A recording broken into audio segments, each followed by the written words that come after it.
स्वागत है बच्चों आज की क्लास में। आज हम पढ़ रहे हैं भवानी भारती।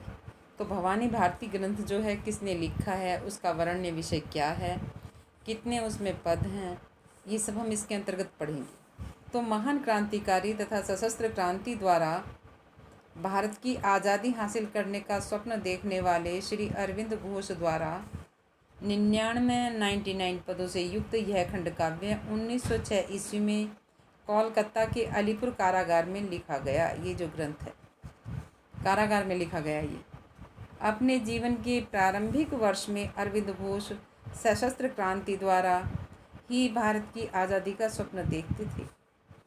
अलीपुर बम केस में अपराधी मानकर ब्रिटिश सरकार ने उन्हें अलीपुर कारागार में डाल दिया। कारावास की इस अवधि में युवक अरविंद ने एक रात स्वप्न में पराधीन भारत माता का प्रत्यक्ष दर्शन भगवती महाकाली के रूप में किया।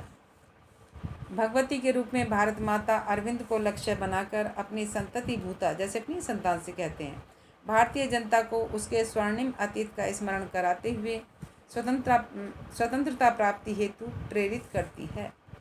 अरविंद घोष ने देखा कि बेड़ियों से जकड़ी हुई भारत माता स्वतंत्रता के लिए अपने पुत्रों को पुकार रही है। वंदिनी भारत माता का दर्शन कर भाविष्ट मनोदशा में विचारों में डूबे हुए ऐसी दशा में अरविंद घोष ने एक ओजस्वी तथा राष्ट्रीय भावना से भरा हुआ शतक काव्य की रचना की, जिसे भवानी भारती कहते हैं। ये जो भवानी भारती नाम का ग्रंथ है, ये स्वप्न में जो उन्होंने स्वरूप देखा उससे प्रेरित होकर उनमें जो विचार आए वो भवानी भारती के रूप में लिखा। इस रचना में महाकवि ने भारत माता का चित्रण महाकाली, महालक्ष्मी, महासरस्वती के रूप में किया है। भारत की स्वतंत्रता संग्राम के दिनों में भवानी भारती नामक राष्ट्रभक्ति से ओतप्रोत यह खंडकाव्य जन जन का प्रिय था। इसके भावों से भयभीत होकर ब्रिटिश सरकार ने इसे जब्त कर लिया था। इसका पुनः प्रकाशन स्वतंत्रता प्राप्ति के बाद ही हो पाया था। अब हम देखेंगे, देखो भवानी भारती नामक इस खंड काव्य में 99 श्लोक हैं। इसकी शैली अलंकारपूर्ण है, भाषा में सरलता और प्रवाह है, यानी कि भाषा सरल है और विचारों को गति देने वाली है। माधुर्य और प्रसाद गुण है भाषा में। वैदर्भी रीति का प्रयोग किया है। उपजाति, इंद्री वज्रा, उपेंद्र वज्रा छंदों का प्रयोग किया गया है। शाश्वती प्रथमों भाग्य के अंतर्गत पाठ संतति प्रबोधनम महर्षि अरविंद घोष के इस खंड काव्य भवानी भारती से संकलित किया गया है। ये जो पाठ है,